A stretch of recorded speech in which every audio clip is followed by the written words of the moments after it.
very small room, and she physically put me in the bed next to this undressed man who was very famous and had his hands like this. Because as far as I can tell, he spent the last 5 years beating the shit out of this woman. Hayden's on-again, off-again boyfriend, Brian Hickerson, who has been arrested several times for domestic violence against the actress. I felt my head snap back and smash into the wall, and a sharp pain shot down into my back. Brian did not become emotional until EMS declared her officially deceased. Renowned actress Hayden Panettiere died just 2 days ago on the 16th of August, but police reports have been coming out constantly following the sudden incident. And now, people are getting chills after learning of her last words, which reveal the truth of the situation she was in as a former abused child star under large amounts of pressure within the industry. Hayden was a beloved actress who has a long filmography that started when she was just 11 months old, in part because of her mother, Leslie Vogel, who was a former soap opera actress herself. She eventually went on to star in hit films in series like Scream, Bring It On, Ice Princess, Nashville, and I Love You, Beth Cooper. But behind her successful career was a life away from her peers as she struggled with the pressure to perform more and more. She was in over 50 projects in her early childhood and had to leave traditional schooling after middle school. Part of the issue also had to do with her attention-seeking estranged mother, who failed as a soap opera actress and seemed intent on living the high life through her daughter instead. Now Panettiere's mother is speaking out in a new interview, saying this person in her life that we've been trying to get rid of for quite some time was with her at her death. And that was Brian Hickerson. Mother calls her daughter an amazingly talented person, but adds, I think young people who grow up in the entertainment industry, it is a struggle. Even after her death, she has been giving exclusive statements left and right, as though she can't wait to capitalize on her daughter's demise after she basically acted as her handler and pimped her out for all of her child career. Is speaking out for the first time. Telling NBC News exclusively in a phone interview, Hayden sadly lost her way, and I wish it were different. I wish she had stayed true to herself because she had many incredible attributes. Vogel, who used to be Panettiere's manager, said the last time she and her daughter spoke was in October. In May, Panettiere addressed their strained relationship on the Jay Shetty podcast. I can't even remember a time where she wasn't a momager, where everything didn't revolve around business. Shetty calling Panettiere brave yesterday, writing, quote, "You should never have had to experience the things you did." About Hayden's career and her challenges, she said, I think Hayden was an amazingly talented person in so many departments. It is a struggle and it's a very challenging industry.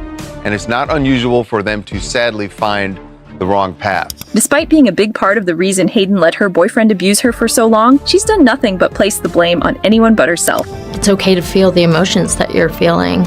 It can be a very sad and very traumatizing experience. Who doesn't want a relationship with their mother? I was in such a lonely, desperate place that I was more afraid of being alone than I was with being with somebody who was physically hurting me. In a statement to ET, she says, quote, "The fact that Brian was with Hayden at the time of her death is unsurprising, but devastating nonetheless."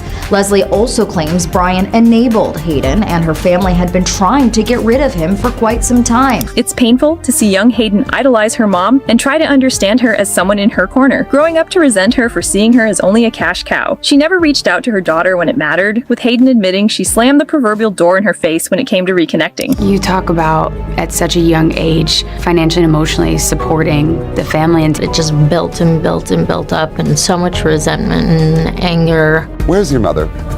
She's right there. Excuse me? Mom, we're doing an interview. Yeah, thanks. My mother! E.T. was with Hayden and her momager during her years as a child star. What defines a good mom to you? Oh gosh. I think my mom describes a good mom. I think someone who understands, who knows that what you're going through. I know what the moms have to go through, and I know how much they have on their plates. They split professionally when she was 19, and they stopped talking completely about a year before her death. She is very clearly prioritized herself which I should not be shocked by. When people ask me about the relationship, if there's any hope for future, I always say that I always leave that door cracked open. You pray for it and you hope it eventually comes, but she slammed that door pretty hard in my face. Her mother completely refused to protect her, and Hayden spent a lot of her early career struggling, and many think her death has to do with the fact that she exposed how she had been groomed and exploited as a child actress. Because I don't find it coincidental at all that Hayden Panettiere lost her life directly after exposing Hollywood. And it's very unfortunate to see, and it's even sadder that no one even knows the cause. It's a very small room, and she physically put me in the bed next to this undressed man who was very famous and had his hands like this. The person behind the incident has been exposed to be Diana Jenkins, though she is currently denying everything. In this book, she speaks about this woman. She calls her Stella, and this friend pretty much set her up to be a yacht girl. You've heard of yachting before? The yacht girls, they go to France, they're on these yachts, they're paid a lot of money to sleep with powerful men. Well, that's what Hayden fell into because she trusted this woman, Stella. Hayden talks about this story when she was 18 years old, being set up to sleep with this man who was really rich, really famous, very powerful, and 30 years old. Hayden described the extremely harrowing incident on the Jay Shetty podcast, and the story shows just one incident that she went through that traumatized her and led her down the road of being an addict for much of her adult life. Led by somebody that I had grown to trust and see as a protector and somebody who had my back, and to be walked down the stairs, and it was as like a surprise, presented as though it was like a surprise, and it was this very small room, and she physically put me in the bed next to this undressed man who was very famous and had his hands like this, like this was just, an average day for him. This is something that happens all the time.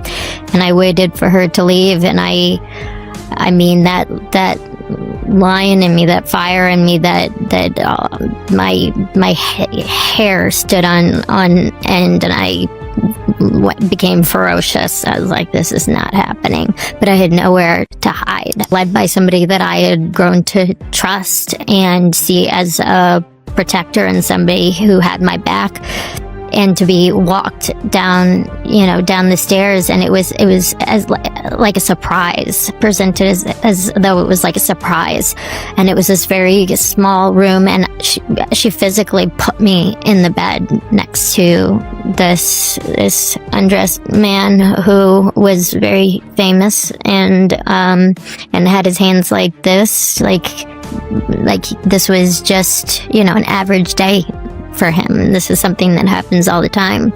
And I waited for her to leave, and I mean that lion in me, that fire in me, that my hair stood on end, and I became ferocious. I was like, this is not happening. But I had nowhere to hide. What's interesting too is that it seems like Stella, whoever this woman may be, kind of groomed Hayden. Hayden said in her book, I wasn't scared, but I felt like I'd been kicked in the face.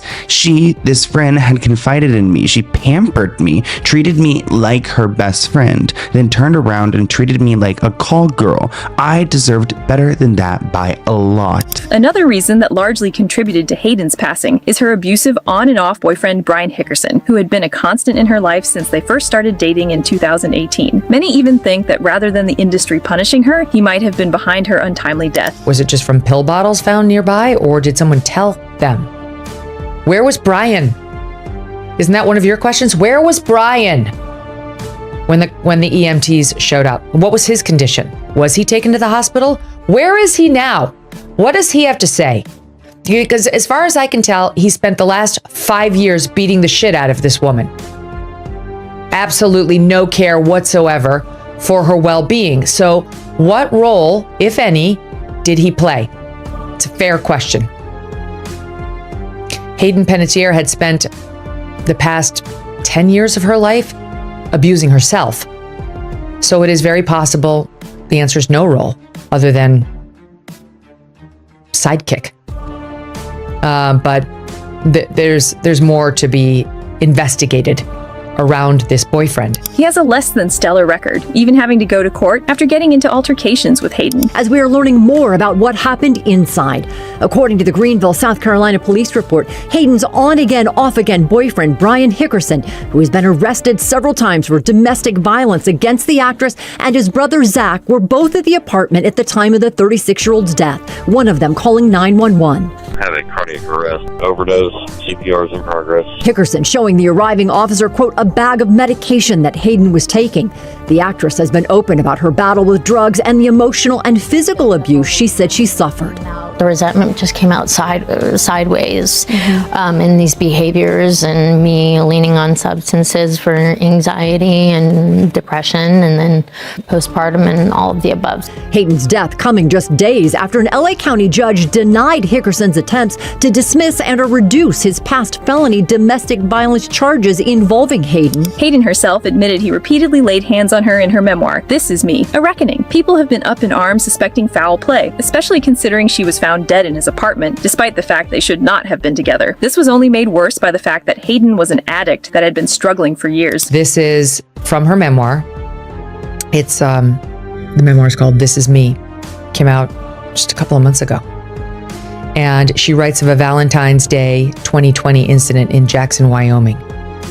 Talking about how they'd been at a nearby steakhouse, they'd had dinner and drinks. Midway through our first course, we were talking and laughing about everything from our hopes and dreams to what movie we wanted to watch that night. After dinner, we spilled out to a bar and I told Brian, I hope to hell there was dancing. This is my vacation, I yelled, and on vacation, I dance. God only knows how much we drank at the bar, but when we got back to the house around 2 a.m., we were both piss drunk. I don't remember what either of us said. All I know was that at some point our playful banter turned hateful and our happy couple routine went to hell. There was teasing, harsh words, resentments, defensiveness, and all those things that make a drunken fight the most dangerous kind of fight to have. I know I let Brian have it. That's what I do after I bottle up everything inside. And when I peeled back all those layers of denial and let my drunken self think about and feel everything Brian had done in the time we'd been together, there was only rage underneath. In her memoir, she described an incident where a fight turned ugly, and Brian almost gave her a concussion while they were both drunk. She openly admitted to being scared of Brian, who had no qualms laying hands on her. They had met, I think the year earlier. It was a dangerous, uncomfortable, uncontrollable kind of rage.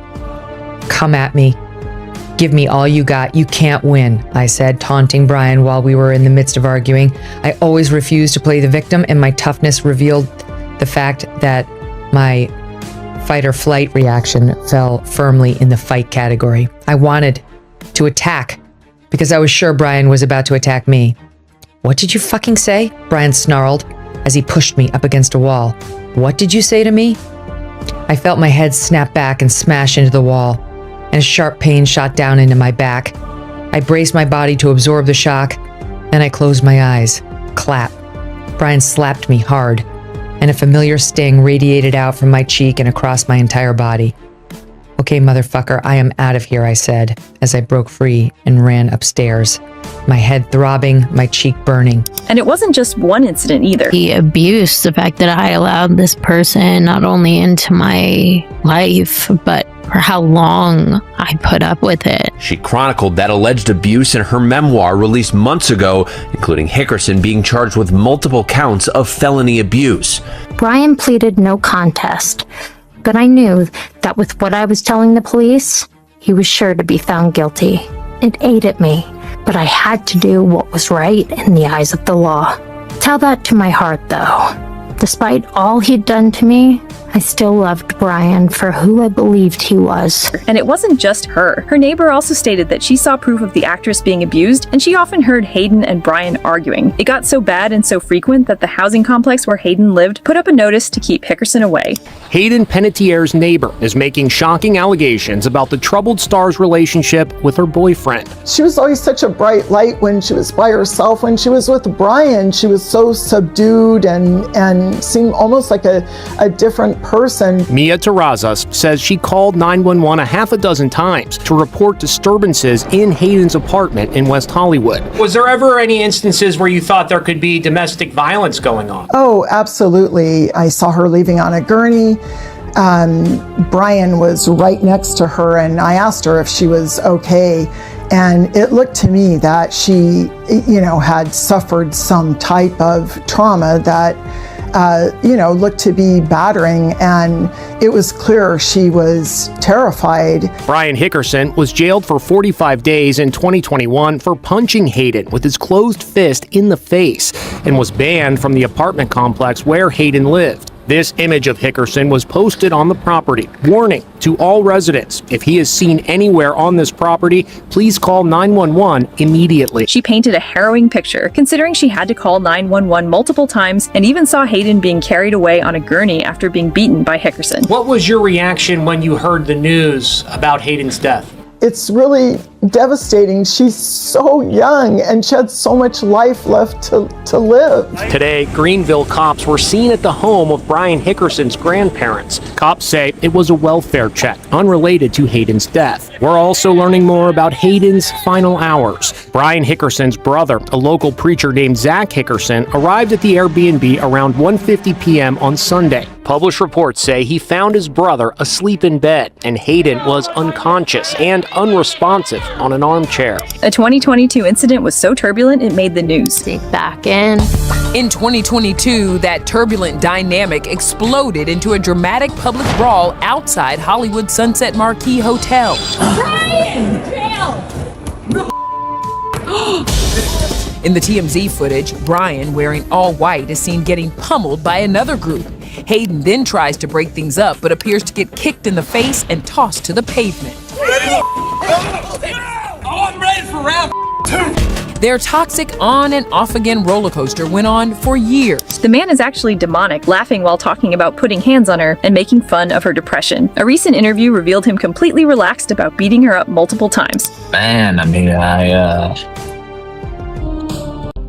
think it speaks for itself. I mean, I got arrested for, abusing her, and I wouldn't blame her friends for being pissed off at me. So, I don't really have much to say on that. We've been together for 8 years. I mean, that's a topic of conversation that came up a lot. So, I had a couple opportunities to apologize for it and reflect on it. So, I don't know. You'd have to ask her what she thinks about it. But, it's you never lay hands on a woman, bottom line. Well, coming from a former landscaper, which I was, all you got to do is spray some Roundup right there on it.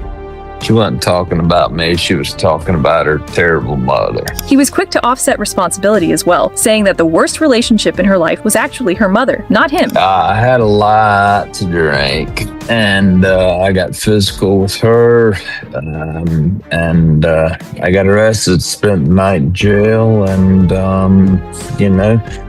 that's just what happens when you lay hands on women. Yes, I have been working on myself. Shia LaBeouf leads our AA group, The Isolators. The man saved my life. I do have some things to say about Hayden's mom. Hayden's mother is by far one of the worst people I've ever met in my life. And, I just can't with her. She's terrible. He then proceeded to brush off his abuse, saying that it was something people did all the time. And I just want people to know, I mean, like, people do this all the time, It's like, you think I'm the only one that did that? No. People do that all the time. You saw Apex, right? Yep. Same damn thing, right? So. It's sad. You had mentioned the chapter about you. Do you think this is an important chapter for not just survivors to read, but also for people that are abusers? Do you think it's important for both sides to be reading something like this? I think it's more important for abusers. My biggest thing about domestic violence is I don't think it is taught early enough in life. Never in my life did I ever get taught what domestic violence was, right? Maybe if I did at an early age, maybe I wouldn't have done what I did. We don't know. But it's one of those things to think about. Reports describe that his brother Zach was more worried about the fact that she might be dying compared to Brian, who didn't freak out until he realized she was actually gone. Friend Brian Hickerson and his brother Zach were also there at this South Carolina apartment complex when Panettiere suffered a cardiac arrest, and they say the brothers called 911. Have a cardiac arrest. CPR is in progress. Police say EMS attempted to perform life-saving methods for an extended amount of time before they called the time of death. They say the boyfriend's brother Zach was very emotional while EMS were working on Hayden. Brian did not become emotional until EMS declared her officially deceased. And afterward, they say Brian showed officers the bag of medication Hayden is currently on. Despite her addiction and mental health problems, Hayden was a breath of fresh air for many people, and even extras who had worked with her remembered her in nice words. I would want them to know that Hayden was a beautiful soul. She seemed to care about people genuinely. She was very kind. She was very quirky, and she was well loved. And she dealt with her struggles in public, and I believe she had a plan. And until the very end, she was working on those, as evidenced by the book she put out. When you look at Hayden's story as a whole, what makes these final details so unsettling is not one single moment, but the patterns surrounding her life. She had spoken openly about trauma, addiction, pressure from the entertainment industry, and the abusive relationship she said she struggled to escape. Then, in her final hours, she was reportedly found unresponsive while people connected to that troubled chapter of her life were nearby. That is why so many questions have followed this case. But questions are not the same as answers. Brian's past with Hayden is documented in the transcript, and her own words show how complicated that relationship became.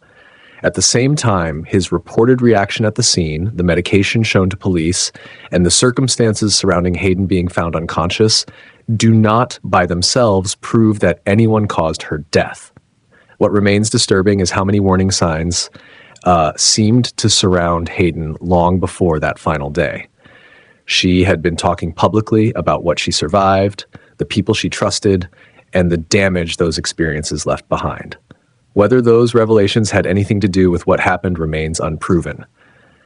But when someone dies under circumstances that leave this many unanswered questions, people are going to keep looking closely at the timeline, the people around her, and what happened before help arrived.